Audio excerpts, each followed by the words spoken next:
Welcome back. You're still watching Morning Live. Now, Solo Studios Intimate Art Encounters returns to the Riebeek Valley with 8 artists and external collaborators to co-exhibit in one personal space.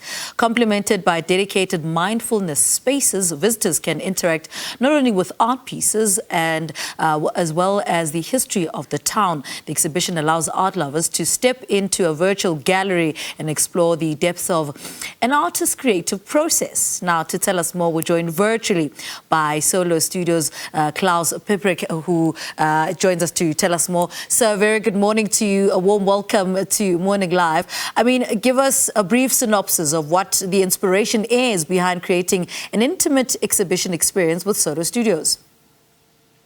Good morning, Lebo. Thanks for the opportunity. If I can just clarify, we have 17 artist studios participating this year. There are 8 collaborators, outside collaborators, exhibiting alongside our local resident artists. And then we have a further 6 group exhibitions. So we, in total, approximately 25 art exhibitions this morning, starting in a couple of hours' time. So town is still pretty quiet at the moment, as you can see. Sun is about to rise. Beautiful day, beautiful warm day. So the artists, we started this yesterday already. We opened up yesterday. It's our 7th year of existence. And we had about 500 people come through yesterday and expecting another 1,000 to 1,500 to come through today to go into the spaces of the artists, to engage with them, to understand, to appreciate their processes. I mean, speak to us about the space in which these exhibitions are happening. You had about 500 people arrive last night. You're expecting more. I mean, give us a brief synopsis of what the space that you occupy is. Well, as I said, there's 25 spaces, so that's the beauty of it. It's between the 2 villages of Riebeek Kasteel and Riebeek West, only 5 kilometers away. So 25 exhibitions, people register, get a pass, get a goodie bag, get a map and a catalogue, which gives them some overview of the participating artists and the exhibitions. And then they wander around town. Most of the loops are within walking distance of each other. So you enter into this personal space, into the artist's realm, and you engage with them. So as opposed to buying online or at an auction or in a public gallery in a large city, the visitor gets to experience these acclaimed artists within their personal spaces, and it varies from a small garage to literally almost a museum where these artists exhibit for the weekend. And it's a once-off experience, once a year only, that they all agree to open their personal spaces, their studios, for a solo exhibition. And it is quite an experience, and it's ensured that we've survived 7 years, and it's something to look forward to. Yeah. I'm curious about how you create a sense of intimacy within the exhibition space while still accommodating a large number of visitors.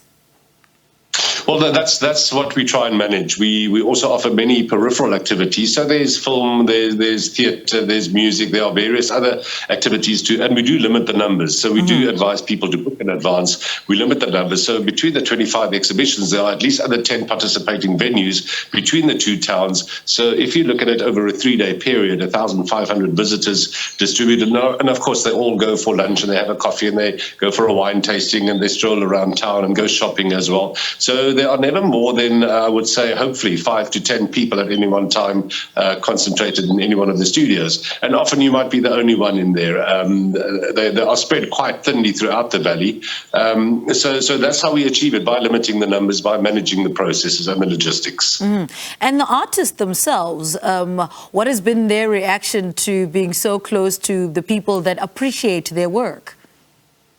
Well, it's widely, it's really the highlight of their cultural calendar, if I can put it that way. So we have from acclaimed artists who have had international exhibitions, over 50 solo exhibitions, to emerging artists, struggling artists. There's always that element to it as well. So for them, it's really an experience, and it is about art sales. So it's not just a sense of voyeurism, curiosity.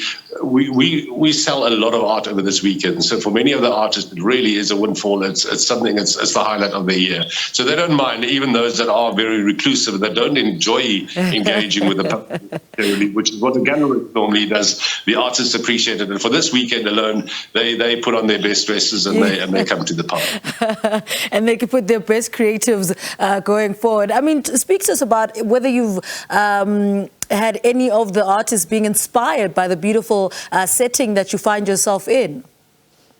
Well, that's I think why most of them came here. If you look at the surrounds here, I mean, the sun's just about to rise. Town is still asleep behind us here. That'll change in a couple of hours when the masses, by our standards, come through. But no, you really get a sense of why they are all here. It's a very high concentration of very, very good and acclaimed artists, and the inspiration is there. It's just an hour out of Cape Town, so you know you have accessibility to all the infrastructure of the bigger city, but the inspiration, the mountains, the surrounds, the winelands, the wheat fields, the canola fields, it really is quite an idyllic setting, and one understands why creative people move out here and how they get inspired by living here. Not only the beautiful surrounds, but also the sense of community. So it really is quite a phenomenal environment that we live in, and certainly for creative people. So, Speak to us about the growth over the past 7 years. Speak to us about the milestones as well of Solo Studios. Yeah, I started in 2016. Thank you for that. And for the first 4 years or so, we found about a 20% annual growth. And then, of course, we hit a speed bump, quite a major speed bump with COVID. So we had to have an enforced shutdown the 1 year. And the following year, we thought we'd revive the event, even though there were still strict social distancing measures in place. But we bounced back last year with a phenomenal year. And all indications are that this year should be about 30 to 40% above even last year. So even considering the 2 years of COVID, there's been a strong growth, an annual growth, and we're actually a little bit apprehensive about today because there's been a lot of coverage, not only on channels such as yourself or on radio, on the mainstream media, but on social media all over. We're a little bit wary. The towns are small, and we have a capacity, as you alluded to earlier. How do you keep an intimate encounter in a studio if the numbers keep growing? So I think we're almost reaching our capacity this year.